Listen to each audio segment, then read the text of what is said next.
Nigeria is just too small.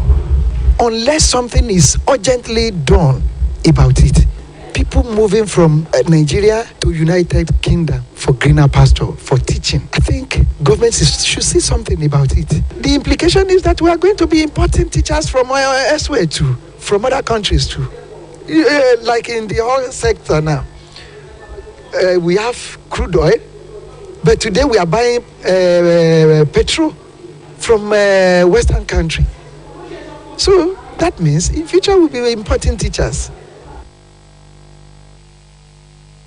The Niger Delta Development Commission has warned those it described as blackmailers and detractors to desist from instigating crisis in the agency. The warning was contained in a statement signed by the Commission's Director, Corporate Affairs, Dr. Ibitoye Abosede, and made available to journalists in Port Harcourt, River State. The statement was reacting to a report on an online platform alleging that the NDDC board chairman, Loretta Onoche, aborted 25 billion naira payment as federal government set to domicile the commission at the office of the secretary to the government of the federation. The report was also said to have alleged that the commission's managing director colluded with the governor of one of the southeast states to pay 25 billion naira to the state ministry of works to pursue political agenda, which was disguised as funding for projects to be carried out in collaboration with the commission. Abosede described the event playing out as desperation of the highest order. The Nigeria Center for Disease Control and Prevention has recorded 105 confirmed Lassa fever cases and 7 deaths this year.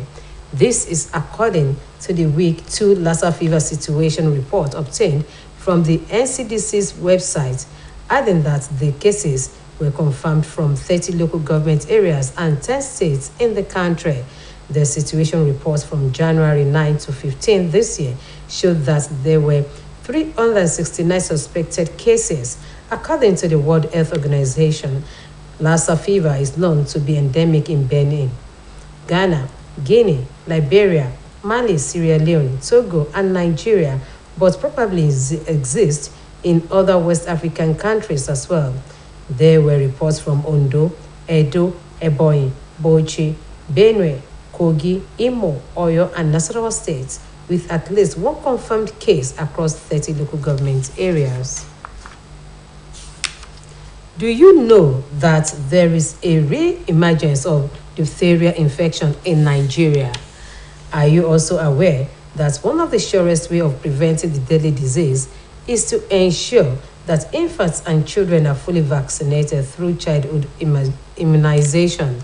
Our report for this week centers on the causes and prevention of diphtheria infection. Oluchi Amoda reports.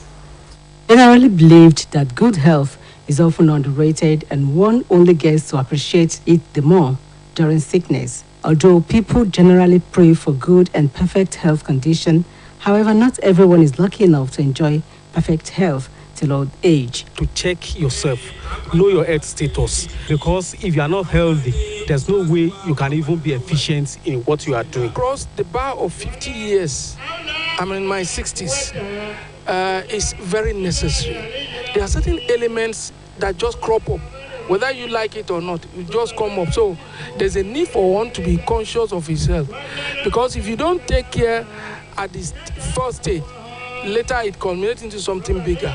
While some are always intentional about how they treat their health, especially by imbibing positive lifestyle changes, some others believe that something must always kill a man, no matter how careful one is.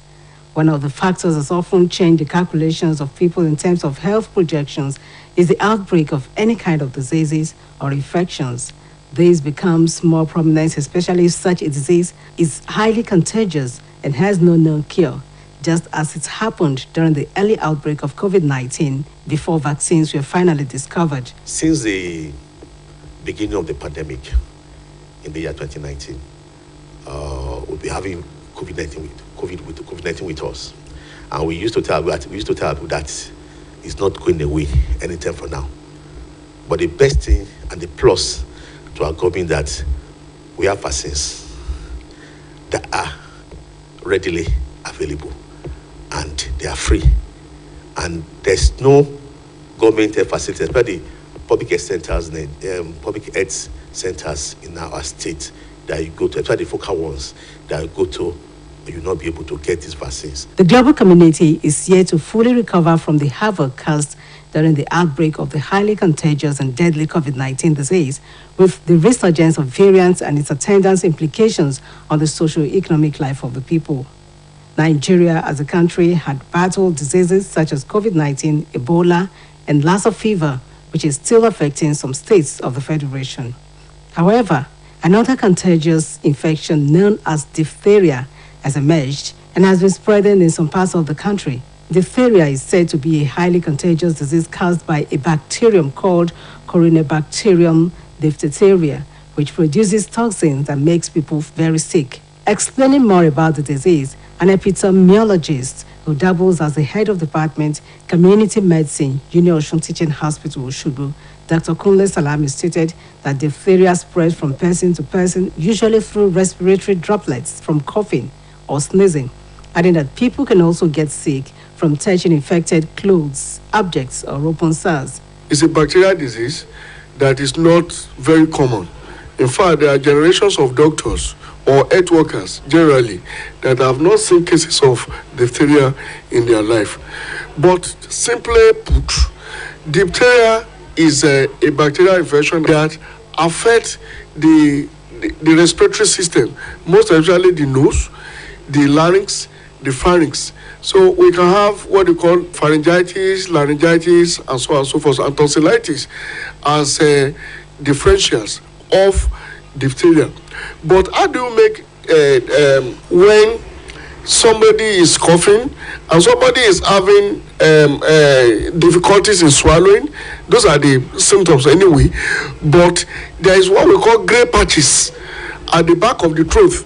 So the health workers should please watch out for diphtheria outbreak. Medical practitioner identified the symptoms of diphtheria to include fever, runny nose, conjunctivitis, and neck swelling. He warned that those who are at risk of contracting the disease are children and adults who have not received any single dose of the normal childhood routine immunization, or those who did not complete their dosage. People who live with poor sanitary conditions, healthcare workers, or those exposed to cases of the disease. People who have poor immunization history, they should please go and get the vaccine. Then one other thing is to prevent overcrowding, and at the same time, standard of living needs to be what? To be improved. It will be recalled that the data released by the Nigeria Center for Disease Control, NCDC, shows that the country has a total of 123 confirmed cases of diphtheria infection and 38 deaths in 4 states of the Federation. The agency noted that Kano has confirmed 100 cases, Lagos 5, Yobe 17, and Osun recorded a single case. Oluchi Amuda, Osbc News. Now welcome to the sports segment.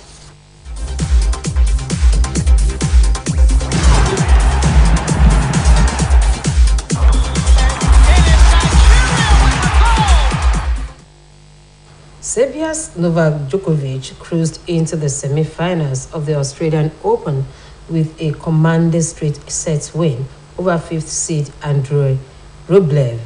Djokovic, who has now recorded his 26th consecutive victory at the tournament, is in contention to win a record 10th Australian Open title. Omotayo Adebodo brings more of the story. 9-time champion Novak Djokovic has reached the Australian Open semi-final, sweeping aside 5th seed Andrei Rublev in a devastating display.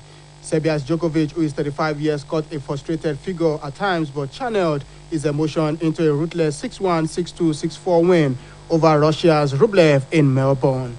The 4th seed, who again had his left thigh strapped, would play against America's Tommy Paul in the last 4 on Friday. Paul, who is 25 years, ended Ben Shelton's surprise run to reach the first major semi-finals. American world number 35, Paul, won 7-6, 6-3, 5-7, 6-4 against 20-year-old compatriot Shelton on Road Lava Arena. Greek third seed Stefanos Tsitsipas will meet Russian Karen Kachanov on Friday in the other semi-final. Meanwhile, Magdalena will meet fifth seed Aina Sabalenka in the Australian Open semi-finals after she beat Karolina Pliskova to continue her dream run. The Polish world number 45 had previously never gone beyond the third round of a Grand Slam in 29 attempts, but she produced a fearless display in the 6-3-7-5 win over Czech two-time major finalist Pliskova on Road Lava Arena.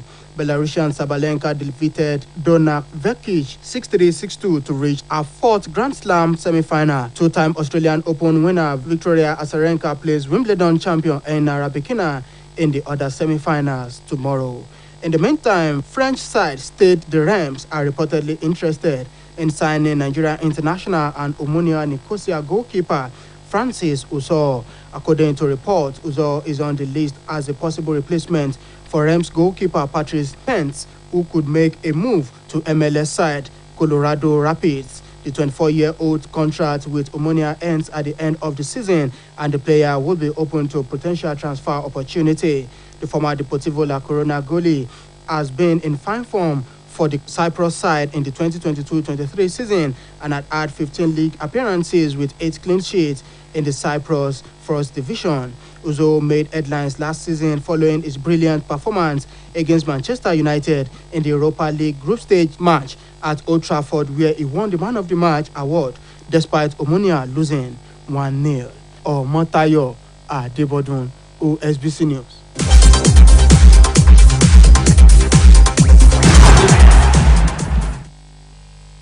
Moving on to the foreign scene, Ukraine says Germany's move to send Leopard 2 tank in its war efforts is a right decision, as Russia described it as extremely dangerous move that could escalate the conflict. Taufikat Abdulhakim reports. Ukraine has welcomed as a first step Germany's decision to send Leopard 2 tanks to aid in its fight against Russia's invasion. Allies hailed the announcement as the right decision, which came after weeks of reluctance in Berlin and international pressure. Russia said the extremely dangerous move would escalate the conflict and that the tanks would burn. Ukraine says it needs heavy weapons to take back territory from Russia. Germany's Chancellor Olaf Scholz urged Germans who are worried about the move to trust him, insisting that it was right to support Ukraine. Addressing Berlin's previous resistance to send tanks, the Chancellor told members of parliament to send the tanks. Mr. Scholz said Germany would deliver 14 of the vehicles as a first step, but that its goal was to assemble 2 battalions of them for Ukraine. Germany also allowed other countries, including Poland, to pass on their Leopard 2 tanks to Ukraine's front line, which was restricted until now under export regulations. Despite previous accusation of foot dragging by Chancellor Scholz, Germany is in the top 3 single donors of military aid and one of the main providers of humanitarian aid to Ukraine. Russia's ambassador in Washington said the possible deliveries of battle tanks were another blatant provocation. Meanwhile, Tanzania opposition leader and former presidential candidate Tundu Lissu returned home after more than 2 years in exile in Europe to a cheering crowd after the government lifted a ban on political rallies. A former lawmaker and a fierce critic of the government, Lissu initially left the country to seek treatment abroad after he was shot 16 times, mostly in his lower abdomen, in his car by unknown gunmen in the administrative capital Dodoma in 2017. He had been arrested 8 times in a year leading up to the attack. Lissu was welcomed by a large gathering of his supporters at the Julius Nyerere International Airport after flying in from Brussels before making his way to address a rally in the commercial capital Dar es Salaam. The government move have been cautiously welcomed by rights groups and the opposition as a boost for democracy, with Azan overturning some of Magfuli's authoritarian policies. Taufikat Abdulhakim, Osbc News. That ends the major reports on Osbc TV. It was edited by Kayode Adebayo. I am Olubomi Ajiboye Agola, wishing you a wonderful night rest.